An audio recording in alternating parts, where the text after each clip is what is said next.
talk about your father. It's about to be tough. Take a breather, take a deep breath. He once told me, "Be a better father than I was," and my response was, "Yo, you were a great dad. Like you were pretty dope." Do you feel like you want to be like your dad? Not at all, nah. At all?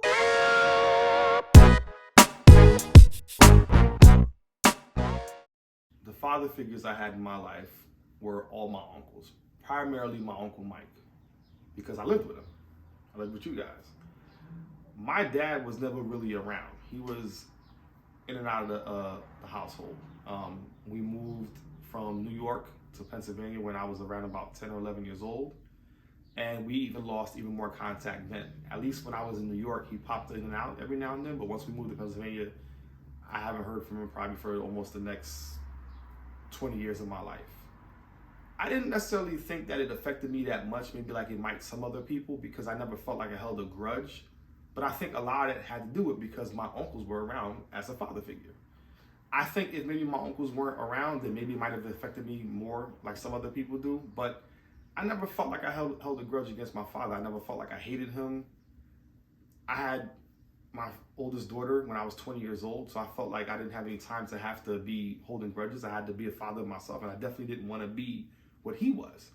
I really honestly don't know much about him at all, except for his name and the fact that he still lives in New York. I don't know anything about his family. I don't know about any cousins I may have on that side. I don't know about any siblings that he may have. I don't know anything at all. For a man that I've seen a little bit more than a handful of times in my 40 years on this earth. But I do want to thank my uncles for being around, because I think without them, then yeah, maybe things would have probably turned out a little bit differently. My dad was in my life growing up. I feel like I had like a different upbringing. I mean, but he was there. I vividly remember him being there a lot in my younger days. Yeah. Growing up, I feel like my relationship with my dad was as good as my dad's relationship with my mom, if that made any sense. Like if they was good, I was good. Like when they was off, I was off with them. Like even though he still made efforts to still be a part of my life, even when everything wasn't good, I felt like I was like, I was definitely, I wasn't first when they wasn't good or they wasn't together. My father was really present in my life. He worked a lot, but he was there. His presence brought me, I guess, an identity. Because one of the things that my father or my dad has done really well is he has introduced me to my Nigerian culture and exposures to just so many things that my mom is not able to do because she's a lady, and I love that.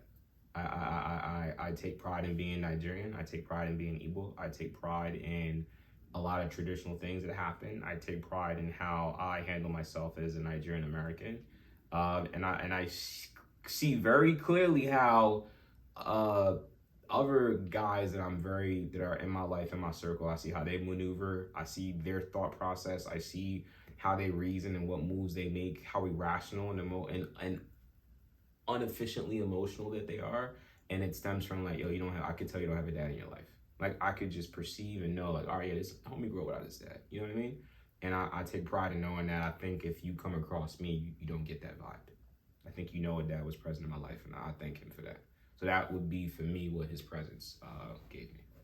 My dad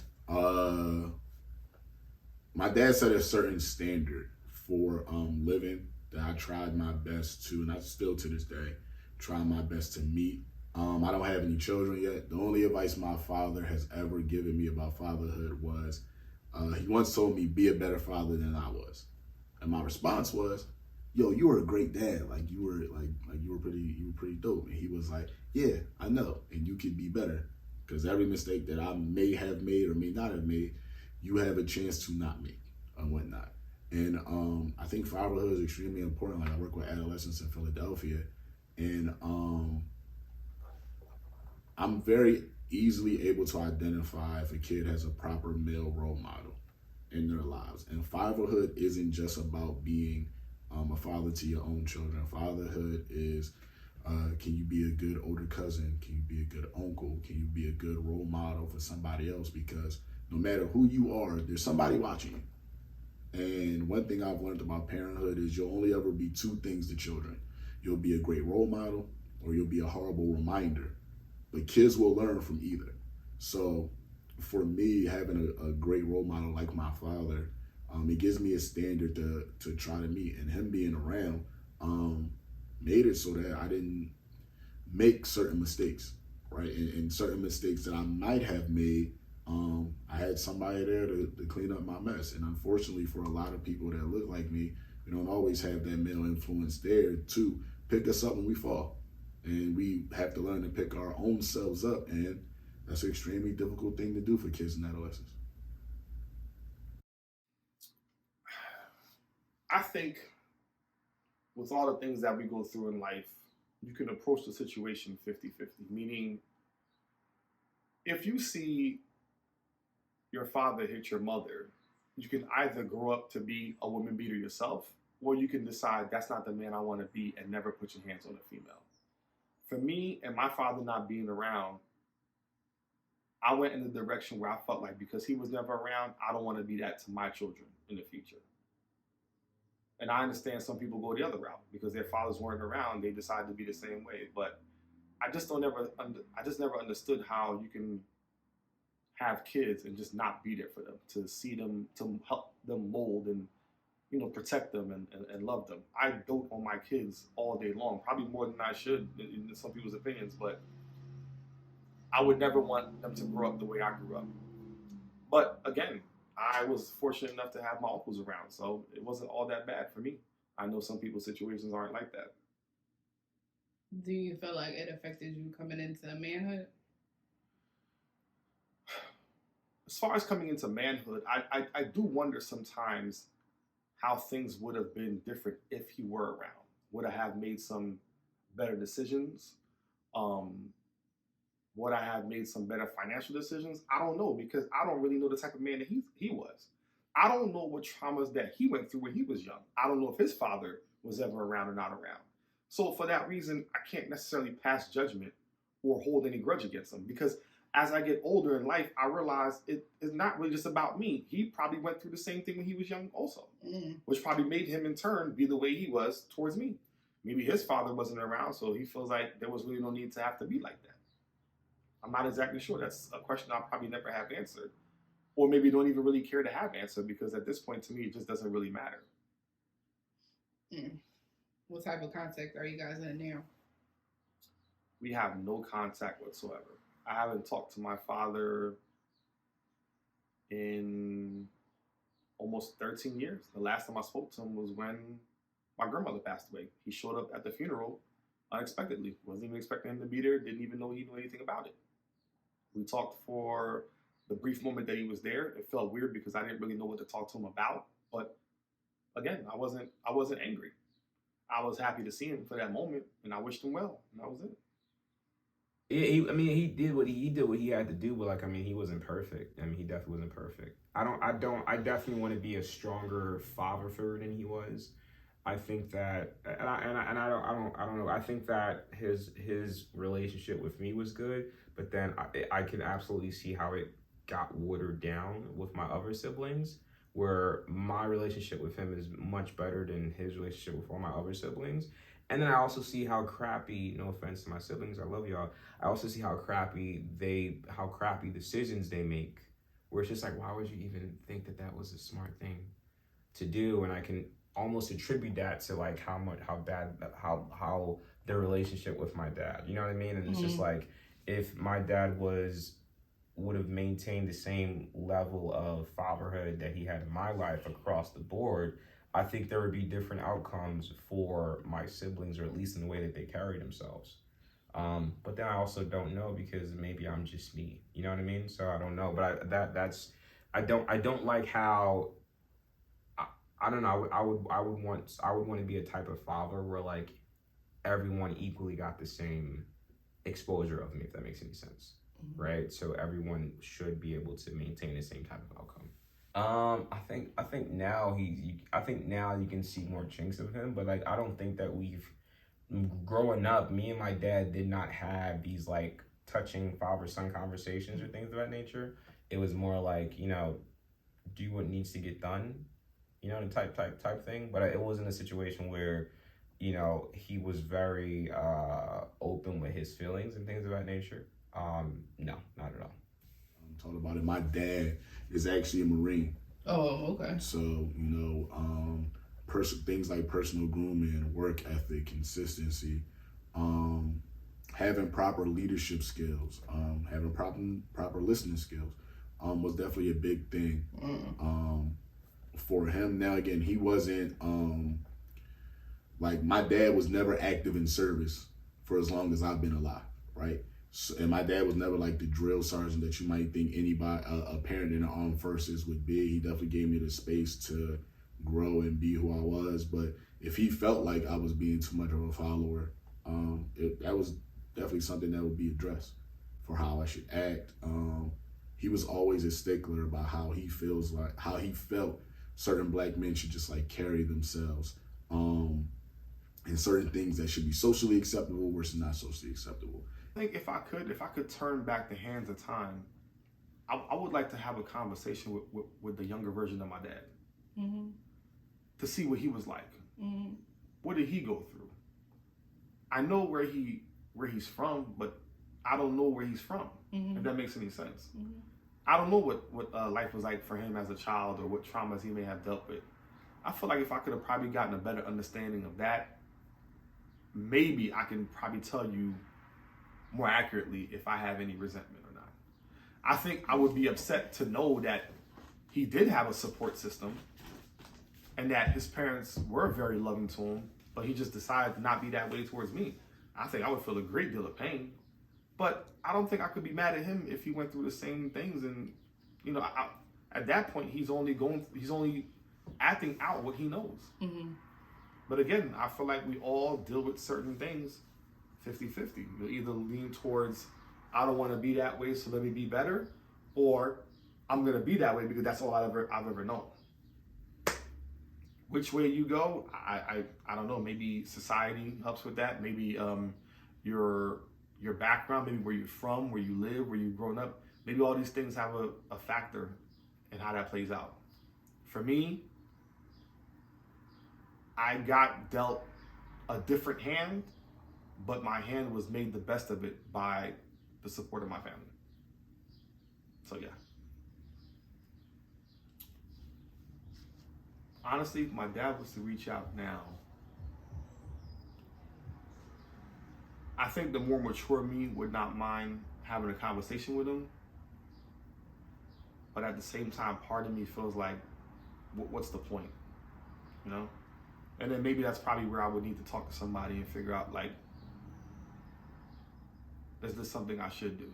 Should I really actually have that talk with him or no? Like, I'll give an example. My oldest son, Jeremiah, my beautiful boy, he's technically my stepson, but I don't consider him my stepson. He's my eldest son. And we've butted heads for years as he was growing up. But I've only learned maybe the past 2 years that the way I was dealing with him, the way I was being his father, wasn't the way he needed me to be his father, wasn't the way he wanted me to love him.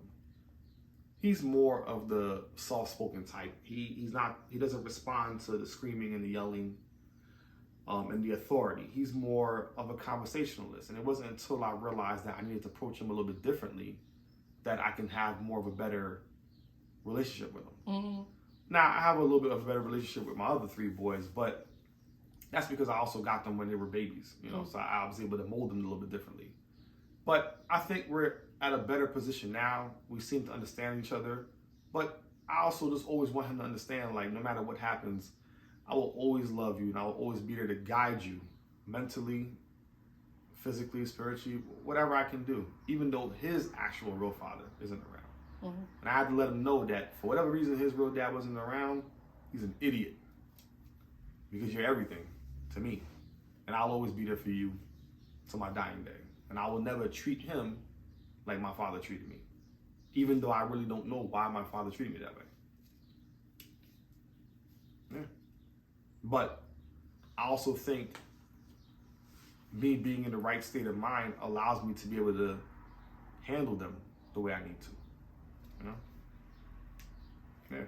It's not easy, but it's worth it. When he was around, it wasn't like he was authoritative. He never beat me. He never tried to put me in my place. It was more or less like he would pop up. He would take me to McDonald's and, drop me off at my brother's house, my older brother's house, and I would just hang out with them. And then he would pick me up later and then take me home. And that was it. I never really actually hung out with my dad.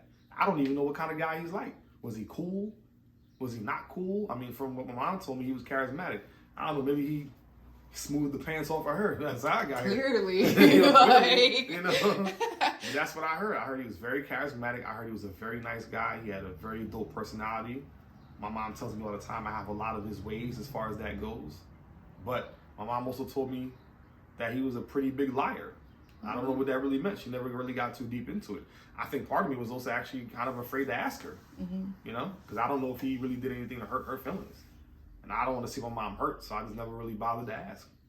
Although I am a little curious, but I don't know. I don't know if she really want to revisit that as well.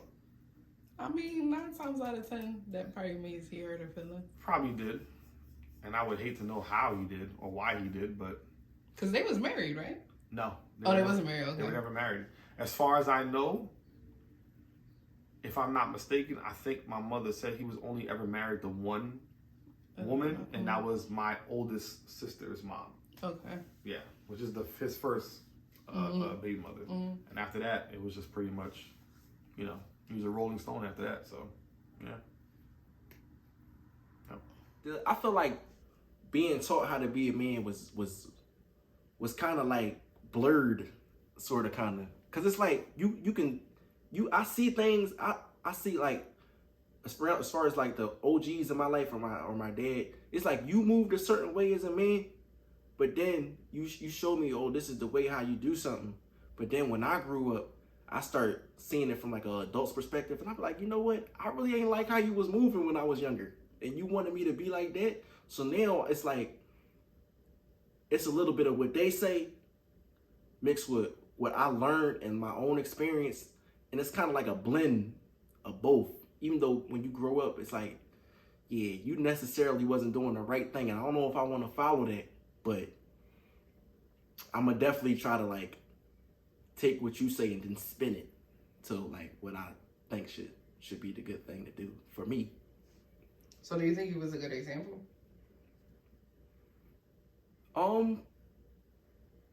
I feel like my dad was a good example of how to be a man, as far as like taking care of yours and, being on top of, taking care of your family, being on top of your, like, with your business, standing on your business. But it was a lot of things I feel like it wasn't nothing to follow. It wasn't something you necessarily wanted to do.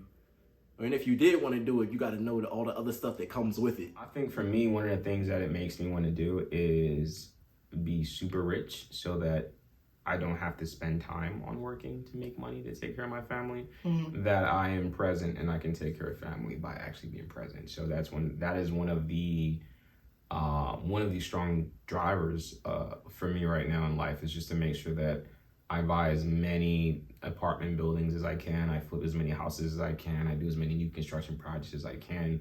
I just touch as much money as I possibly can while I am here by myself with no significant other, so that by the time I start dating somebody or I have a wife, they don't feel my absence, right? When I have kids and things of that nature, I'm at as many soccer games or sporting events as I can. I'm at every graduation. I'm not missing first words or, seeing them walk, whatever. I'm not missing these very critical milestones in life, you know what I mean? So that was how that impacted me. I want to be there for all of these things.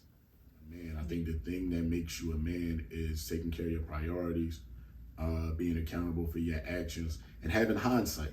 right? I deal with adolescents, and a lot of them think they're men, and I tell them the thing that you don't have. They're like, Mr. Tyrone, I pay bills, and I'm like, anybody with money can pay a bill. It doesn't, like, paying bills has nothing to do with age or maturity, right? To a certain extent, right? But I tell them, you don't have hindsight. Hindsight is your ability to know how to move in a situation because you lived through it already, right? And a part of being a man sometimes is not making the same mistake twice. I've made this mistake once, learning from this mistake, acknowledging that I've made this mistake, being accountable for the mistake, and moving forward, and also taking care of your priorities. How you treat the people that you say you love is very indicative of the man that you are or are not, right? I think when we know our self-worth, when we truly know it, we at times won't devalue ourselves by hanging around the wrong people, engaging in certain foolishness, and even giving our bodies to people that don't deserve them. So I think self-worth is the biggest thing I plan on instilling in my children, to go along with consistency, hard work, discipline, honesty, self-esteem, and a bunch of other things that will allow for them to have a proper mental state where they can grow and flourish.